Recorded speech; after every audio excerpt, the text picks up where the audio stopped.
वैज्ञानिकों ने बना डाला बिना बिजली के चलने वाला एसी। अरबों रुपए की बिजली की होगी बचत।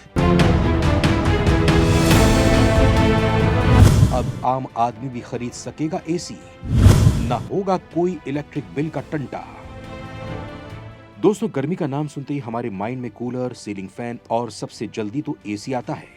लेकिन हर कोई एसी भी तो अफोर्ड नहीं कर सकता है, क्योंकि एक बार कोई इंसान एसी खरीदने की सोच भी ले, लेकिन उसके लिए इलेक्ट्रिक बिल को सोचकर खरीदने से वो पीछे हट जाता है। लेकिन अब वैज्ञानिकों ने एक ऐसी तकनीक निकाल ली है जिससे हर कोई एसी को खरीद कर उसका खर्चा उठा सकता है। वैज्ञानिकों ने बिना बिजली के चलने वाला एयर कंडीशनर बना लिया है। इससे अरबों रुपए की बिजली बचने वाली है। गर्मी आते ही लोगों को एसी की जरूरत महसूस होने लगती है, लेकिन हर कोई एसी अफोर्ड नहीं कर पाता। अगर एसी अफोर्ड कर भी लेते हैं तो इलेक्ट्रिसिटी इतनी ज्यादा होती है कि एसी का बिल अफोर्ड करना मुश्किल हो जाता है। लेकिन अब आपको सिर्फ एसी अफोर्ड करना पड़ेगा, क्योंकि वैज्ञानिकों ने ऐसा एसी बना लिया है जो बिना बिजली के चलता है, जिससे आप तो बिजली बचाएंगे ही, लेकिन अगर सभी इसी एसी को खरीद लें तो पूरे देश में अरबों की बिजली बच सकती है। आपकी जानकारी के लिए बता दें कि एक एसी नहीं बल्कि एक सिस्टम है। ये सिस्टम क्या क्या कर सकता है, कैसे काम करता है, आज इसी के बारे में हम आपको बताने वाले हैं। उसके बाद हम आपको बताएंगे कि क्या ये टेम्परेचर को मैनेज करने के लिए एसी से ज्यादा बेहतर है। दोस्तों, क्लीन कूलिंग कोलैबोरेटिव के अनुसार दुनिया की कुल इलेक्ट्रिसिटी का 20% सिर्फ एसी और इलेक्ट्रिक फैन चलाने में खर्च होता है, और जैसे जैसे टेम्परेचर बढ़ता जाता है यूजेज और भी ज्यादा बढ़ जाता है। रिसर्चर्स का कहना है कि 2050 तक एसी यूनिट्स का ग्लोबल नंबर 3 गुना बढ़ जाएगा। दोस्तों, बात यहाँ केवल इलेक्ट्रिसिटी की ही नहीं है। एसी की वजह से जो इनडायरेक्ट कार्बन डाइऑक्साइड का एमिशन होता है वो 2021 में 1991 के मुकाबले 2 गुना ज्यादा हो चुका है। और इसके साथ ही एसी से हाइड्रोफ्लोरोकार्बन रेफ्रिजरेंट्स भी रिलीज होते हैं जो एनवायरनमेंट को कार्बन डाइऑक्साइड से भी ज्यादा नुकसान पहुंचा रहे हैं। इसीलिए वैज्ञानिक लंबे समय से बिना कार्बन प्रोड्यूस किए और बिना बिजली कंज्यूम किए बिल्डिंग्स का टेम्परेचर मैनेज करने के लिए सॉल्यूशंस ढूंढने में लगे हुए हैं। और ये कोशिश कोई नई नहीं है। आज भी विश्व में बहुत सी प्राचीन इमारतें हैं जिनमें ऐसी तकनीक का इस्तेमाल किया गया जिसमें बिल्डिंग का टेम्परेचर मैनेज हो सके।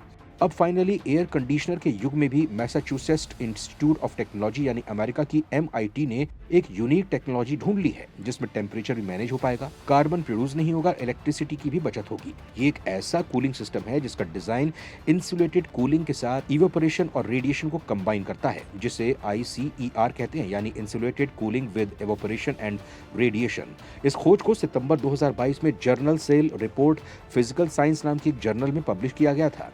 ये ICCER सिस्टम एक सोलर पैनल की तरह है, क्योंकि ये कूलिंग को प्रोड्यूस करने के लिए एनर्जी के बजाय सूरज की किरणों का इस्तेमाल करता है। इस सिस्टम में याद रखने वाली बात यह है कि इसे हीट के बिहेव करने के तरीके को थर्मोडायनेमिक्स की पावर के जरिए बदला जा सकता है। अब ICER ये कैसे करता है वो आपको बताते हैं। दोस्तों, सबसे पहला काम इंसुलेटेड कूलिंग है। जैसे कि नाम से पता चलता है, इंसुलेशन का जनरल मीनिंग किसी चीज को प्रोटेक्ट करना है, किसी ऐसे मटेरियल को उस चीज के चारों तरफ लगाकर जो हीट को उस चीज तक पहुंचने से रोक सके या हीट के ट्रांसफर को रिड्यूस कर सके। इंसुलेशन गर्म इलाकों में हीट के फ्लो को धीमा कर देती है। उसके बाद आता है इवोपरेशन कूलिंग। इसमें पानी जब हीट एब्जॉर्ब करके लिक्विड को गैस में बदलकर सरफेस के टेम्परेचर को कम कर देता है। इसी प्रोसेस को इवोपरेशन कूलिंग कहते हैं। और आखिर में रेडिएशन कूलिंग यानी थर्मल रेडिएशन के जरिए हीट को खत्म करता है। ये कूलिंग सिस्टम इन्हीं 3 प्रिंसिपल्स का कॉम्बिनेशन है जो दुनिया भर में एसी को रिप्लेस कर सकते हैं। अब इन तीनों प्रिंसिपल्स को टेम्परेचर मैनेज करने के लिए कैसे यूज किया जा सकता है। दोस्तों, इस सिस्टम में 3 लेयर्स होंगी जो किसी सैंडविच की तरह एक दूसरे के ऊपर लगी होती हैं। सबसे ऊपरी लेयर एरोजेल है, वही एरोजेल जिसे सबसे ऊपर लेयर एरोजेल है, वही एरोजेल जिसे जेलेटिन मोड को डिहाइड्रेटन में डालकर प्राप्त किया जाता है। ये एक सॉलिड स्पंज की तरह होता है, लेकिन इसकी पोर्स ह्यूमन आई से देख पाने के लिए बहुत ज्यादा छोटे हैं। ये आज तक का इंसान द्वारा खोजा गया सबसे हल्का इंसुलेशन मटेरियल है, क्योंकि इसमें 99.8% एयर होती है। इसके पोर्स बिल्कुल एयर मॉलिक्यूल्स के साइज जितने ही हैं। इसीलिए सिस्टम के लिए सबसे परफेक्ट इंसुलेशन मटेरियल है, क्योंकि ना तो हीट का इसके अंदर से गुजर पाना मुमकिन है और ना ही एयर को इसे पार करने के लिए स्पेस मिलता है। ये क्वालिटीज इसे थर्मल इंसुलेशन के लिए बहुत ज्यादा इफेक्टिव बनाती हैं और साथ ही इंफ्रा रेडिएशन भी एरोजेल से गुजरकर उसके आर पार जा सकती है। यानी एरोजेल इंसुलेशन तो करता ही है, साथ ही रेडियो एक्टिव कूलिंग को भी अलाउ करता है। एरोजेल के बाद इस सिस्टम की दूसरी लेयर हाइड्रोजेल है। ये एरोजेल के ड्राई स्पॉन्ज का ही वेट स्पॉन्ज है, जो कि पानी से भरा रहता है। ये पानी ICER सिस्टम का सिंगल रिसोर्स है। ये इवोपरेशन के लिए यूज किया जाता है। ये पानी इवोपरेशन होकर एरोजेल लेयर से होता हुआ बाहर निकल जाता है, साथ ही हीट को भी अपने साथ ले जाता है। जब हाइड्रोजन की लेयर में पानी खत्म हो जाए तो इसे रिचार्ज करने के लिए इसमें बस पानी भरना होता है। एक बार पानी डालने के बाद ये 10 दिन तक बिना रुके काम करता रहता है और कई इलाकों में तो 1 महीने तक भी एक्सटेंड हो जाता है। लेकिन इलाके बहुत ज्यादा गर्म है, वहां एक बार का पानी 4 दिनों तक चल सकता है। अब एरोजेल और हाइड्रोजेल के बाद आखिर में इसकी तीसरी लेयर एक मिरर लाइक बेस है, जो कि मिरर सनलाइट को रिफ्लेक्ट करके वापस भेज सकता है। तो ये लेयर सनलाइट को रिफ्लेक्ट करके वापस अपने ऊपर वाली लेयर को ही भेज देती है और जिस डिवाइस पर इसे लगाया गया है उसे गर्म होने से बचाती है। अभी तक इस ICER सेटअप को MIET की बिल्डिंग की छत पर एक 10 सेंटीमीटर के स्केल पर टेस्ट किया गया है। रिसर्चर्स ने पाया है कि इसके रिजल्ट्स काफी इंप्रेसिव रहे। ये पुअर वेदर कंडीशंस में भी सही ऑपरेट करता था। इसने टेम्परेचर को 9.3 डिग्री सेल्सियस तक कम कर दिया और इसके इन्वेंटर्स ये भी कह रहे हैं कि ऐसा जरूरी नहीं कि इसे केवल AC को रिप्लेस करने के लिए ही यूज किया जाए।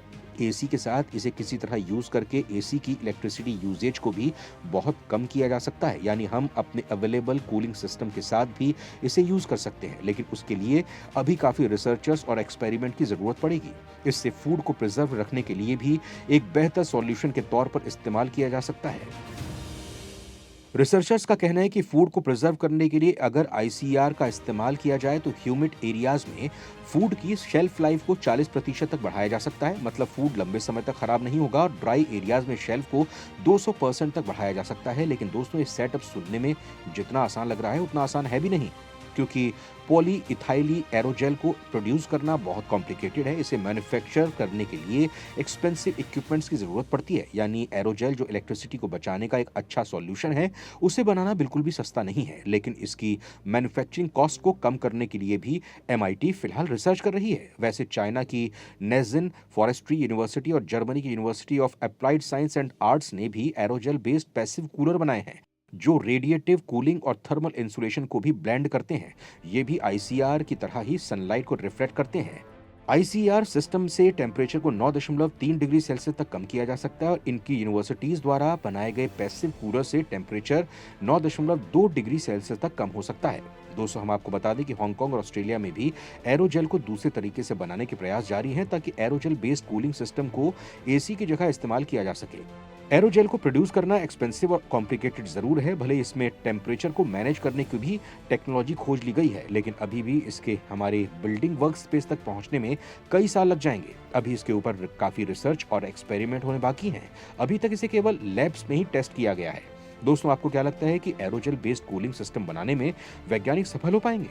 क्या एरोजेल को बनाने का कोई सस्ता तरीका मिलेगा? और अगर ऐसा कूलिंग सिस्टम मार्केट में आता है तो क्या आप अपने AC को इस सिस्टम से रिप्लेस करेंगे? अपने विचार कमेंट करके जरूर बताएं और वीडियो को ज्यादा से ज्यादा शेयर करें, ताकि हर किसी को जानकारी हो सके कि अब AC का युग खत्म होने वाला है और एक ग्रीन एनर्जी पावर्ड AC आने वाला है।